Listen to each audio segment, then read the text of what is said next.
Le message est arrivé à 15h47 un mardi, juste au moment où je terminais une invention de bac avec mon élève particulier. Sophie, 16 ans, avait du mal avec le doigté dans la mesure 12 quand mon téléphone a vibré sur le banc de piano à côté de moi. Vends ton piano pour $500. Nous avons besoin de l'argent. Ne fais pas de scène à ce sujet, Jack. J'ai fixé l'écran pendant exactement 10 secondes avant que mon élève ne remarque mon immobilisation soudaine. Mademoiselle Hartwell, allez-vous bien? J'ai forcé un sourire et glissé le téléphone dans la poche de ma veste. Reprenons ce passage de main gauche, Sophie. Rappelez-vous, tout est dans le mouvement du poignet. Mais mon esprit n'était plus à bac.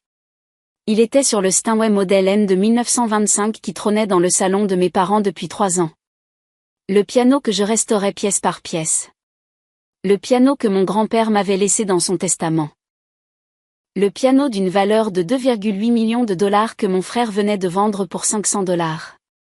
Après le départ de Sophie, je me suis assise seule dans mon studio d'enseignement et j'ai tapé ma réponse. Je comprends. La réponse de Jack fut immédiate. Enfin raisonnable.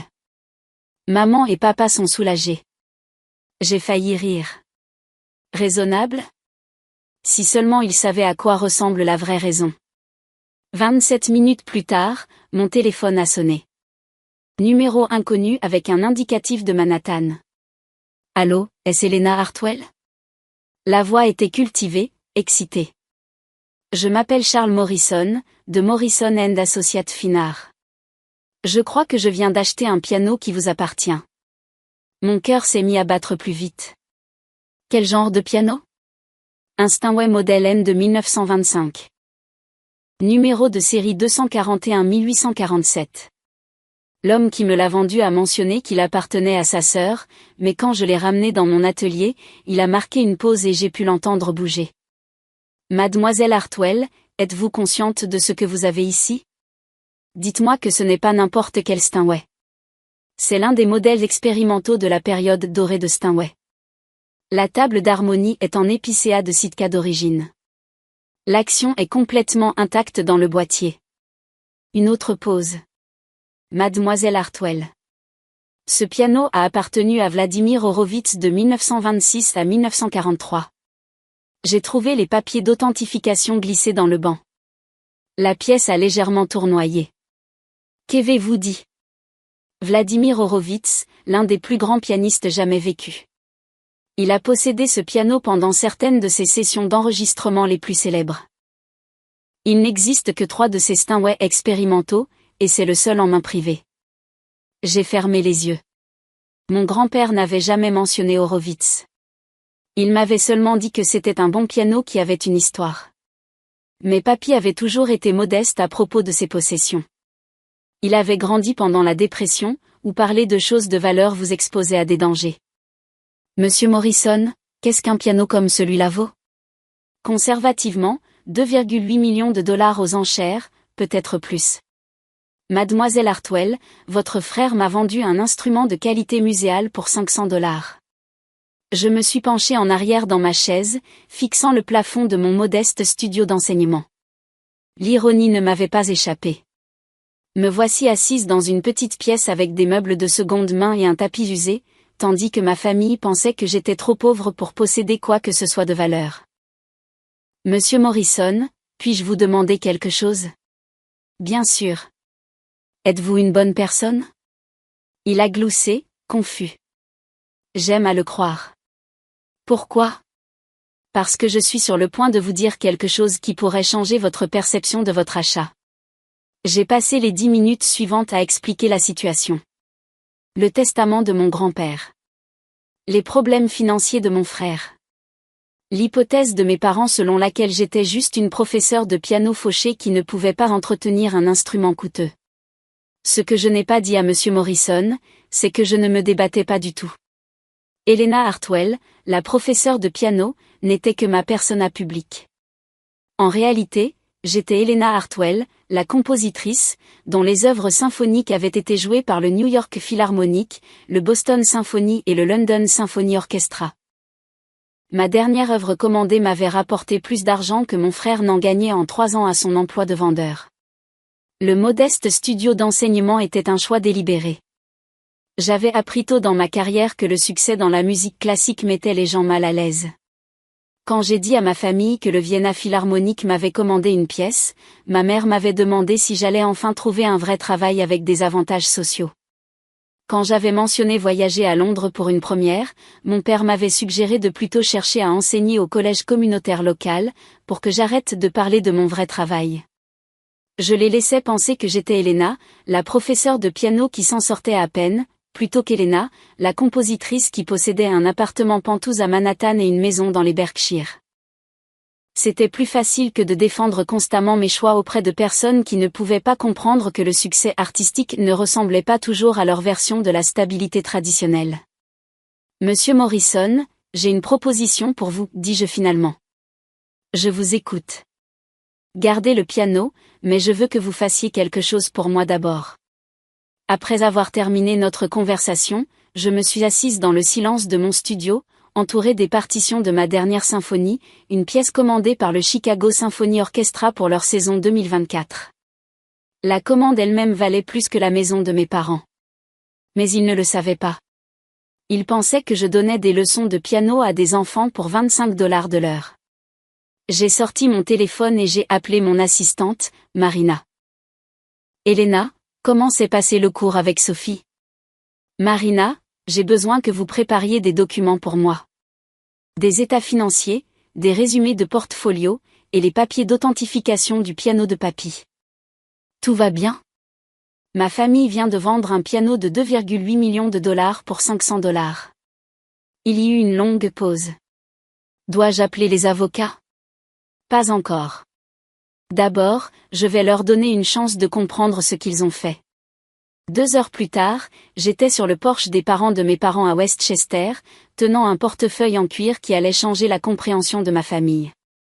La maison ressemblait exactement à celle de mon enfance. Blanche coloniale avec des volets noirs, pelouse parfaitement entretenue, garage double que Jack utilisait comme espace de stockage pour sa dernière entreprise ratée. Ma mère a ouvert la porte avec l'expression inquiète qu'elle portait constamment depuis le 3e échec commercial de Jack en 5 ans. Elena, qu'est-ce que tu fais là? Jack a dit que tu étais contrariée à propos du piano. Puis-je entrer, maman? Elle s'est écartée et j'ai pu voir mon père dans son fauteuil habituel, lisant le Wall Street Journal avec la concentration intense de quelqu'un qui comprenait les chiffres mais n'avait jamais tout à fait réussi à les faire travailler en sa faveur. Jack était étalé sur le canapé, parcourant son téléphone avec l'expression satisfaite de quelqu'un qui pensait avoir résolu un problème majeur. Le salon semblait plus petit que dans mon souvenir. L'espace où le Steinway se trouvait depuis 3 ans était maintenant occupé par une table pliante recouverte des papiers d'affaires de Jack, des factures, des contrats et ce qui ressemblait à une pile d'avis de retard. Elena, dit papa sans lever les yeux de son journal. Nous sommes désolés pour le piano, mais Jack avait besoin d'argent pour le loyer. Nous ne pouvions pas le laisser être expulsé à nouveau. C'est bon, papa. Jack a levé les yeux de son téléphone, et j'ai vu le soulagement sur son visage. Tu vois, je t'avais dit qu'elle comprendrait. Il prenait la poussière de toute façon. Personne ne l'a jamais joué. Cela m'a piqué plus que je ne l'aurais pensé. J'avais joué ce piano à chaque visite, généralement tard le soir quand le reste de la famille dormait. Certaines de mes meilleures compositions avaient commencé par des improvisations nocturnes sur ses touches. Mais il ne l'avait jamais remarqué parce qu'il n'était jamais réveillé pour l'entendre. De plus, continua Jack, ce n'est pas comme si tu pouvais te permettre de l'entretenir correctement. Ces vieux pianos ont besoin d'un réglage constant, de contrôle climatique, toutes sortes de choses coûteuses. Je me suis assise en face de lui et j'ai posé le portefeuille sur la table basse. Jack, à qui as-tu vendu le piano? À un antiquaire de la ville. Le type semblait savoir de quoi il parlait. A dit que c'était une belle pièce, mais qu'elle avait besoin de réparation. Quel était son nom? Morrison quelque chose. Charles Morrison, je crois. Pourquoi? J'ai ouvert le portefeuille et j'ai sorti le premier document. La carte de visite de Charles Morrison et une biographie détaillée. Charles Morrison, de Morrison & Associates Fine Art. L'un des marchands de piano les plus respectés au monde. C'est lui que le Metropolitan Opera appelle quand il a besoin d'authentifier des instruments historiques. Jake a haussé les épaules, mais j'ai pu voir l'incertitude se glisser dans son expression. Alors, il m'a appelé après avoir ramené le piano à son atelier. Mon père a finalement levé les yeux de son journal. Il vous a appelé. Pourquoi? Pour me dire ce que vous lui avez réellement vendu. J'ai donné à Jake les papiers d'authentification. Ils étaient cachés dans le banc du piano. Monsieur Morrison les a trouvés lors de sa première inspection. J'ai regardé le visage de Jake pendant qu'il lisait. Son expression est passée de la confusion à l'incrédulité à quelque chose approchant la panique. Ça dit que le piano appartenait à Vladimir Horowitz. C'est exact. Ma mère s'est assise lourdement sur la chaise à côté de mon père. Qui est Vladimir Horowitz? L'un des plus grands pianistes jamais vécus. Maman, il a possédé le piano de papy de 1926 à 1943. Il l'a utilisé pour certains de ses enregistrements les plus célèbres. La pièce était silencieuse, à l'exception du tic-tac de l'horloge de grand-père dans le coin.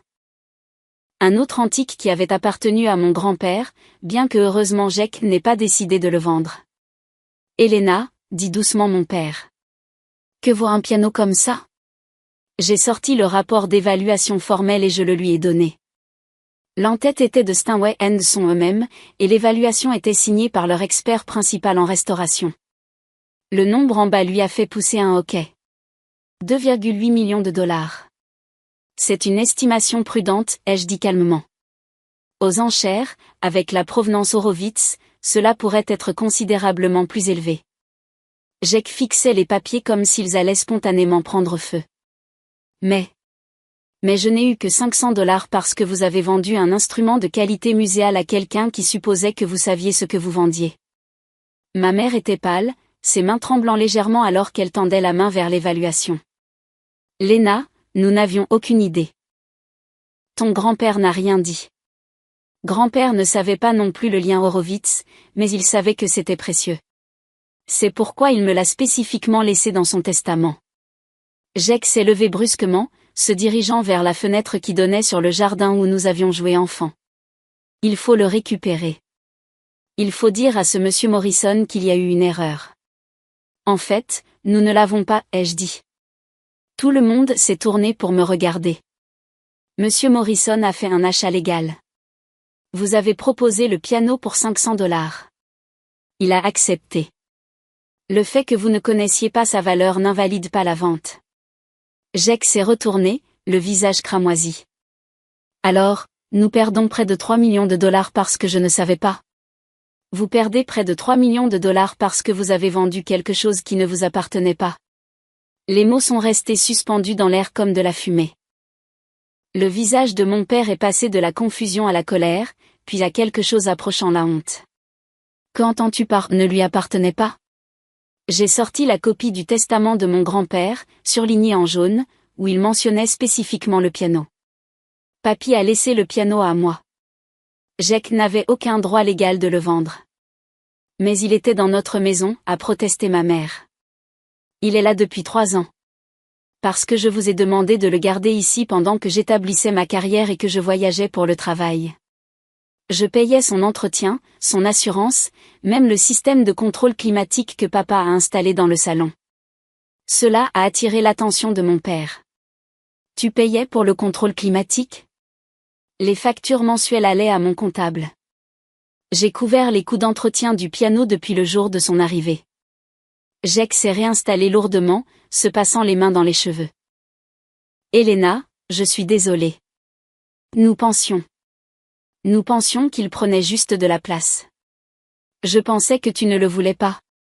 Vous ne m'avez jamais demandé ce que je voulais. Vous ne m'avez jamais demandé si je pouvais me permettre l'entretien. Vous avez juste supposé que parce que je donne des leçons de piano, je devais être fauchée. Eh bien, tu ne le es pas?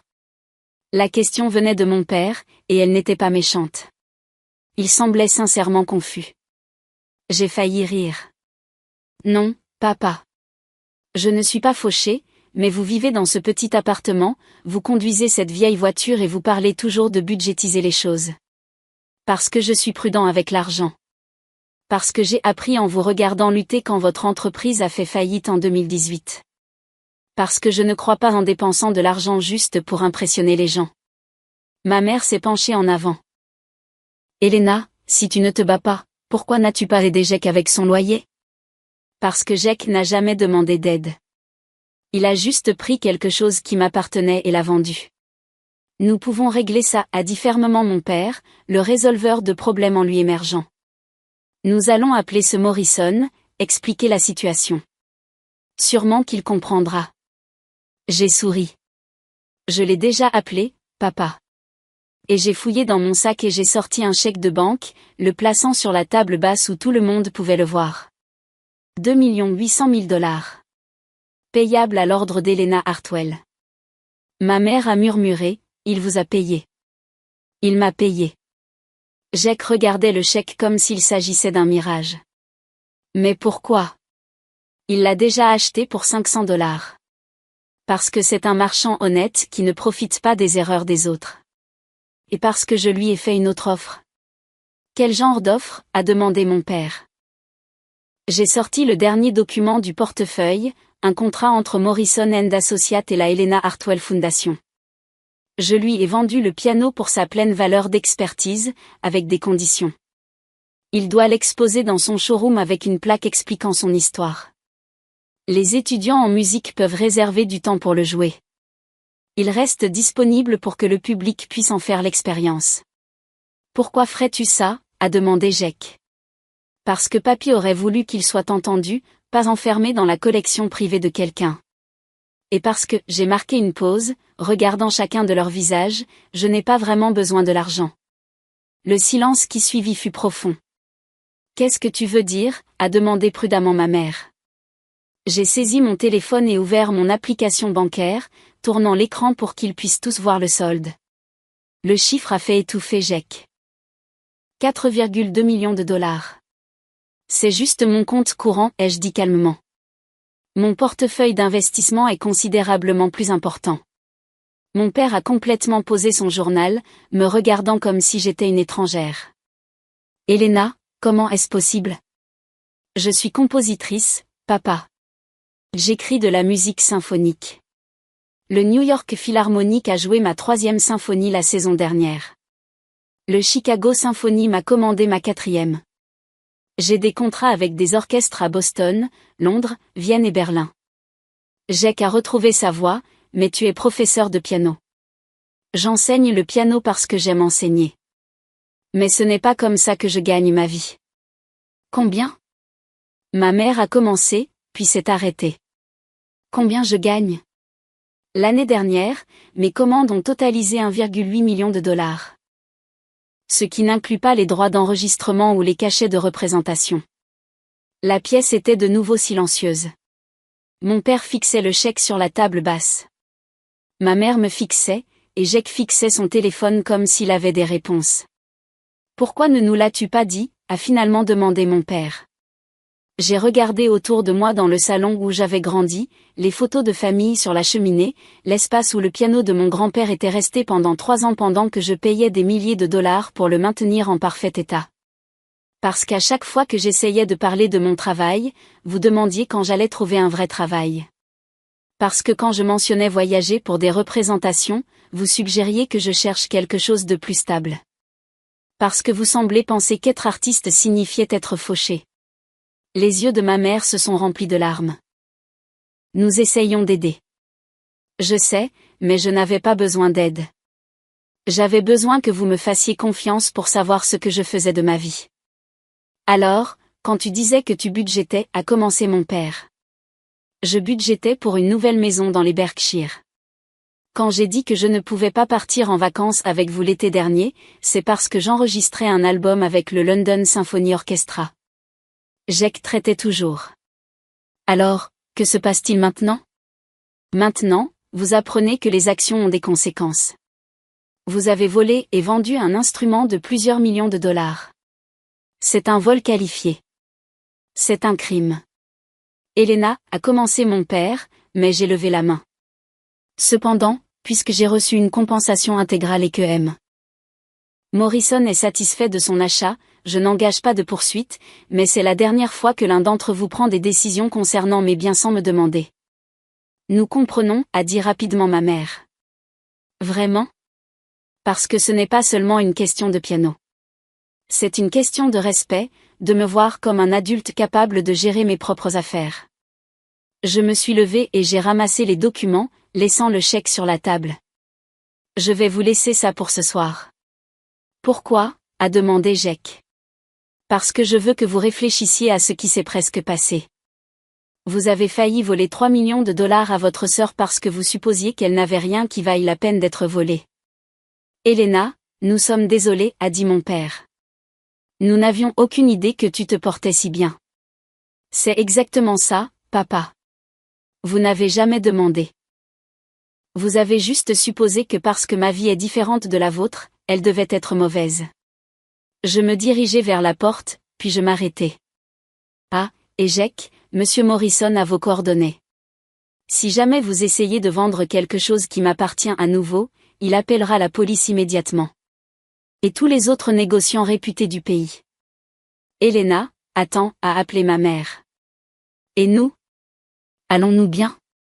Je me suis retournée pour les regarder. Mon frère, qui m'avait volé sans hésiter parce qu'il supposait que je n'avais rien qui vaille la peine d'être volé. Mes parents, qui l'avaient encouragé parce qu'ils pensaient que je ne pouvais pas me permettre de posséder quoi que ce soit de valeur.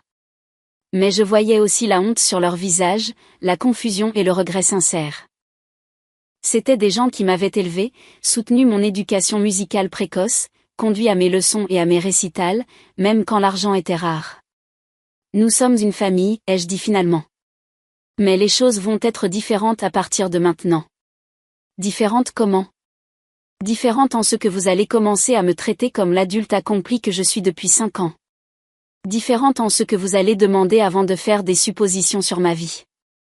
Et différente en ce que si vous avez besoin d'aide, vous la demandez au lieu de la prendre. 3 jours plus tard, ma mère a appelé. Elena, j'ai beaucoup réfléchi à ce que tu as dit. Et j'ai cherché tes symphonies en ligne. J'ai trouvé des enregistrements sur Spotify. Sa voix était tremblante d'émotion. Chérie, je n'avais aucune idée. Elles sont magnifiques. J'étais assise dans mon appartement penthouse surplombant Central Park, travaillant sur l'orchestration d'une pièce qui serait créée au Carnegie Hall dans 6 mois. Merci, maman. J'ai aussi trouvé des articles sur toi. Des critiques du New York Times, des interviews dans des magazines de musique classique. Ils te considèrent comme l'une des compositrices les plus prometteuses de ta génération. Je fais juste ce que j'aime. Mais pourquoi ne nous l'as-tu pas dit? Pourquoi ne nous as-tu pas montré ces articles, ces enregistrements? J'ai posé mon crayon et je me suis penchée en arrière dans ma chaise. Parce que quand j'essayais de partager mon enthousiasme pour une bonne critique, vous changiez de sujet pour demander si j'avais pensé à postuler à des emplois dans le district scolaire local. Quand j'ai mentionné qu'une symphonie avait été bien accueillie, vous avez suggéré que j'utilise mes talents musicaux pour enseigner à l'école primaire. Nous nous inquiétions pour ta sécurité financière. Je comprends, mais j'avais besoin que vous croyiez que je pouvais créer ma propre sécurité. Elena, je suis fière de toi. Je suis désolée que cela nous ait pris si longtemps pour te le dire. Une semaine plus tard, Jake a appelé. Elena, j'ai pensé à l'argent. Le chèque que tu as laissé. Qu'en est-il? Je ne peux pas le prendre. Pas tout.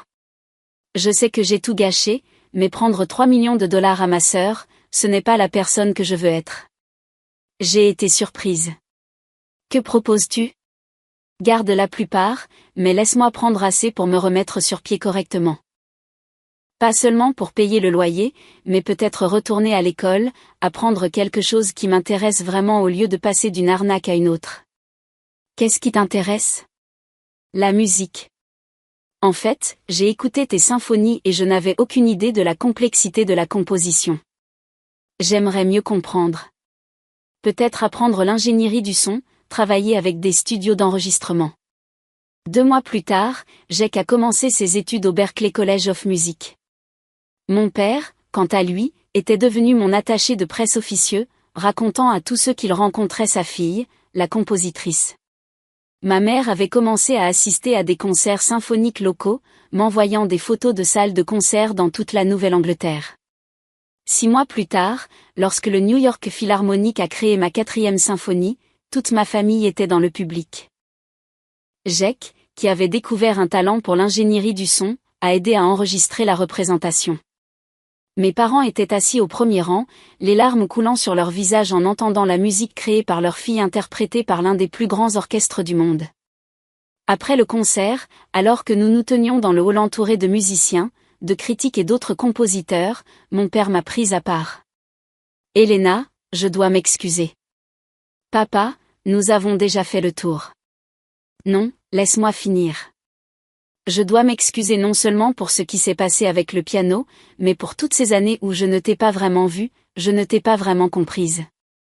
Je m'inquiétais tellement de ta sécurité financière que j'ai manqué le fait que tu avais déjà créé quelque chose de bien plus précieux que la sécurité. Tu as créé de l'art. Je l'ai serré dans mes bras, dans le hall du Lincoln Center, entouré du son de ma musique résonnant encore dans la salle de concert. Je t'aime, papa. Je t'aime aussi, et je suis fière de toi. Pas seulement parce que tu as du succès, mais parce que tu as choisi de construire quelque chose de beau dans le monde. 1 an plus tard, j'ai créé la Helena Hartwell Foundation for Young Composers. Financée en partie par la vente du piano de mon grand-père, la fondation offre des bourses et du mentorat à des compositeurs en herbe issus de familles à faible revenu.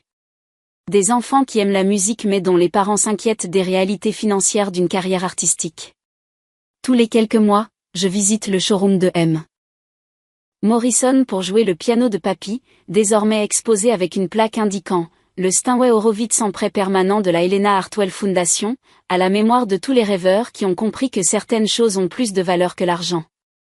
C'est exactement là où le piano devrait être, entendu, apprécié, inspirant la prochaine génération de musiciens qui n'auraient peut-être jamais la chance de toucher un instrument de ce calibre.